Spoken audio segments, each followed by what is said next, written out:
तो क्लास 9 का हम जो है सो टॉपिक बताए थे उपनिवेशवाद और देहात के बारे में। किसके बारे में बताए थे?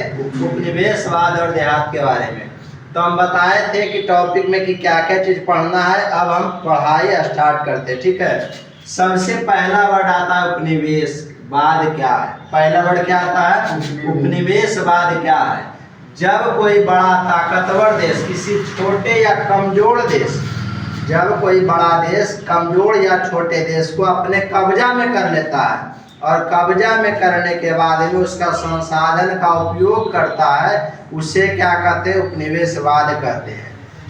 यहाँ पे लिखे हैं कि जब कोई बड़ा या ताकतवर देश किसी छोटे या कमजोर देश पर अपना कब्जा करके उसका धन संपत्ति का उपयोग करता है, उसे क्या कहते हैं? उपनिवेशवाद कहते हैं। उसे क्या कहते हैं? उपनिवेशवाद कहते हैं।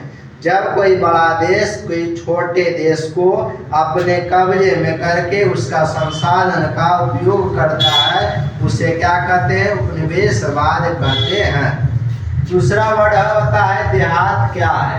देहात के बारे में लिखे। देहात किसको कहते हैं? देहात का मतलब होता है विलेज, समझना है, गांव समझना है, देहात, ठीक है ना। मतलब देहात वह क्षेत्र होता है, वह एरिया होता है जो शहरों से बाहर होता है, शहर के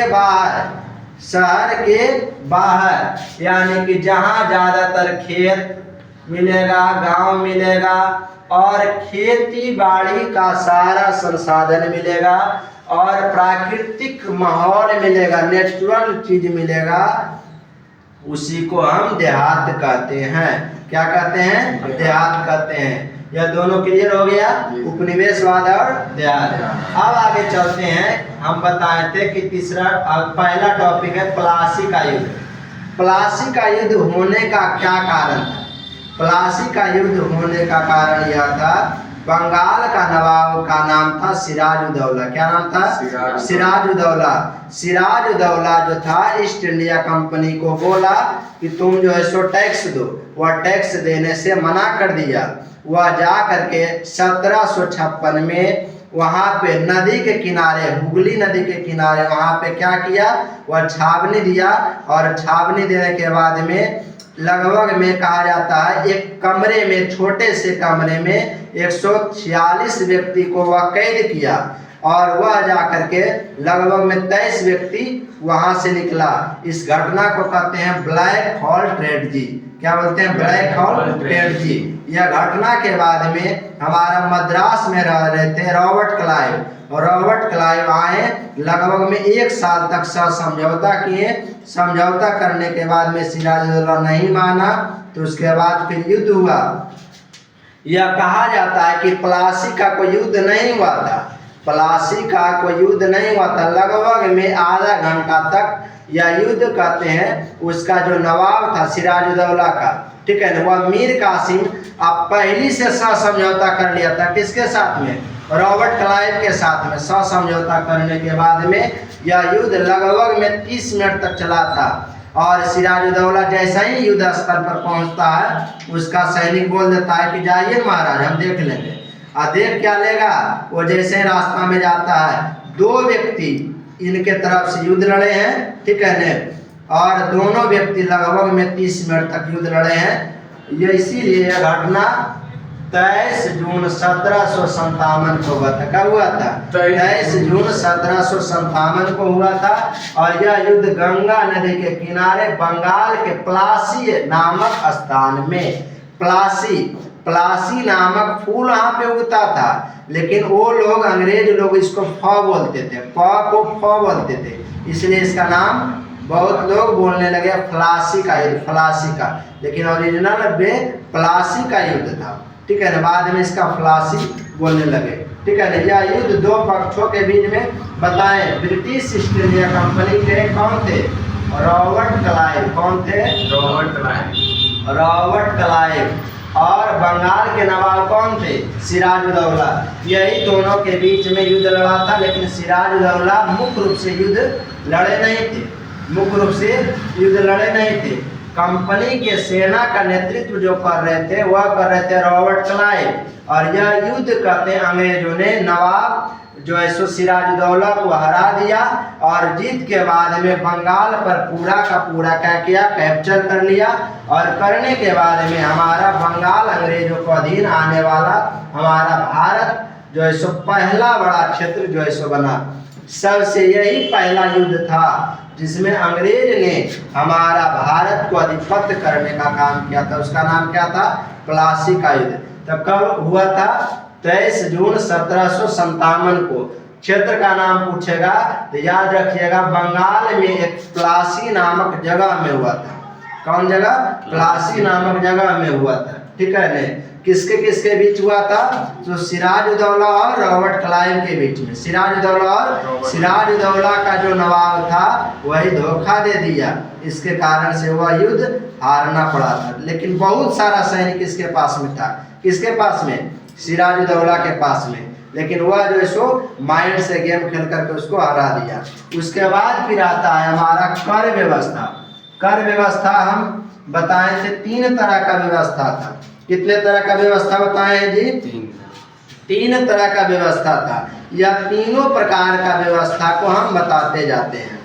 बताया जाता है रैयतवारी व्यवस्था। रैयतवारी व्यवस्था सबसे पहला रैयतवारी व्यवस्था। दूसरा व्यवस्था जो था स्थायी बंदोबस्त उसको कहते हैं। और महलवारी व्यवस्था। कौन महलवारी, रैयतवारी कहा जाता है कि 1792 ईस्वी में। कब, 1792 ईस्वी में कहते हैं। 12 महल जिले में सबसे पहले यह शुरू हुआ था। प्रश्न पूछता है कौन से जिले में, 12 महल जिले से यह शुरू हुआ था। तो कहा जाता है कि बंगाल विजय होने के बाद में अंग्रेजों ने 3 तरह का कर लगाया। बंगाल जब प्लासी का युद्ध जीत गया तो उसके बाद 3 तरह का कर लगाया। कहते समय के अनुसार से कहते 3 व्यवस्था प्रचलित किया। पहला इस्तेमारी बंदोबस्त, मतलब जमींदारी व्यवस्था भी कहते हैं, अस्थाई व्यवस्था भी कहते हैं। यह जो लगाया गया था बंगाल में बिहार, उड़ीसा, उत्तर प्रदेश तथा बनारस के खंड, उत्तरी कर्नाटक, उत्तर प्रदेश के बनारस खंड में लगभग कहा जाता है कि 19% भाग में तुमको लगाया था इस्तेमारी बंदोबस्त। कितना लगाया था, लगभग में 19%। इसका नाम दूसरा क्या होता है, इसका दूसरा नाम बताए हैं अस्थाई व्यवस्था भी कहते हैं। क्या कहते हैं, अस्थाई व्यवस्था भी कहते हैं। अस्थाई व्यवस्था उस समय वारेन होस्टिंग्स थे। लगभग में 1777 ईस्वी को भू राजस्व या जो सो ठेके पद्धति के रूप में इसको अपनाने का काम किए थे। और लेकिन कहते हैं लॉर्ड कर्नवालिस 1793 में अस्थाई ठेका पद्धति के रूप में जाना गया। किसके रूप में, लगभग में इसे 10 वर्षीय करने के लिए कहा गया। बाद में यह सहमति नहीं बना था, इसको क्या किया गया, हटा दिया गया था। क्या कर दिया गया था, हटा दिया गया था। कौन व्यवस्था, इस्तेमारी बंदोबस्त। प्रश्न पूछता है, ठीक है नहीं, इस्तेमारी बंदोबस्त किसे कहते हैं, कब लागू किया गया, कौन कौन क्षेत्र में लागू किया, तीनों बात बता देंगे। अब आते हैं रैयतवारी व्यवस्था। रैयतवारी व्यवस्था कहा जाता है 1792 में, लेकिन मद्रास के गवर्नर जो हमारा थे उनका नाम था टॉमस मुनरो। यह 1802 ईस्वी को लागू किया था। कब किए थे, 1802 ईस्वी को लागू किया था। यह मुनरो ने रैयतवारी व्यवस्था शुरू की थी। कौन व्यवस्था शुरू की थी, रैयतवारी शुरू किए थे। इसमें कहा जाता है रैयत का मतलब क्या होता है, किसान। रैयत का मतलब किसान को ही भूमि का सीधा मालिक माना गया, ठीक है नहीं। और किसान सीधे अंग्रेज सरकार को कर राजस्व जमा करते थे और बीच में कोई जमींदार नहीं होता था। इसमें जमींदार व्यवस्था कर को क्या करता था, लेता था फिर देता था, इसमें कुछ पैसा रख लेता था। लेकिन रैयतवारी व्यवस्था जब यह नहीं चल पाया तब आया रैयतवारी व्यवस्था कि भाई सीधा हम किससे मानेंगे, सीधा हम किसान से लेंगे, व्यवस्था कर लेंगे, ठीक है नहीं। और बीच में कोई जमींदार नहीं रहेगा। यह व्यवस्था कहा जाता है कि लगभग में 51% जो है सो भूमि पर लगा था। रैयतवारी व्यवस्था, कौन व्यवस्था बताएं, रैयतवारी व्यवस्था। कहा जाता है कि लगभग में यह जो सो मुनरो पैदावार का 1/3 या 2/5 सरकार कंपनी लेता था। 1/3 या तुम्हारा जो है सो कितना 2/5 जो है सो कौन लेता था, सरकार लेने का काम करता था। मतलब सर्वे के द्वारा इकट्ठे जमीन का, उपज का, लागत का और खेत के अनुसार से वह लेने का काम करता था। ठीक है ने। उसके बाद कहा जाता है हमारा तीसरा व्यवस्था आया था महलवारी व्यवस्था। यह कहा जाता है महलवारी व्यवस्था के बारे में कि लॉर्ड वेलेस्ली ने यह उत्तर प्रदेश और मध्य प्रदेश में लागू किया था। लॉर्ड वेलेस्ली जो है उत्तर प्रदेश और मध्य प्रदेश में लागू किया गया था। इसमें पूरे गांव यानी कि महल को यह जो है कर वसूली का ही माना गया था। और कहा जाता है वे सरकार को तय राजस्व जमा करते थे और बाकी राशि अपने पास में रखते थे। इसे महलवारी व्यवस्था इसलिए कहा जाता था क्योंकि यह जो सो यानी कि कहा जाता महल का अर्थ होता है गांव में होता था। और भूमि का लगभग में कितना प्रतिशत, 30%, या नीचे लिख दिए दिखाई नहीं पड़ सकता है। तो भूमि का कितना प्रतिशत, लगभग में 30% यूज किया जाता है। तो महलवारी व्यवस्था फिर से समझ लीजिए 1822 ईस्वी में उत्तर प्रदेश, मध्य प्रांत, पंजाब का कुछ क्षेत्र यह हॉल्ड मैकेंजी के द्वारा लागू किया गया। हॉल्ड मैकेंजी के द्वारा यह लागू किया गया। इसे कहा गया महलवारी व्यवस्था। महल का शाब्दिक अर्थ होता है गांव। महल का शाब्दिक अर्थ क्या होता है, गांव होता है।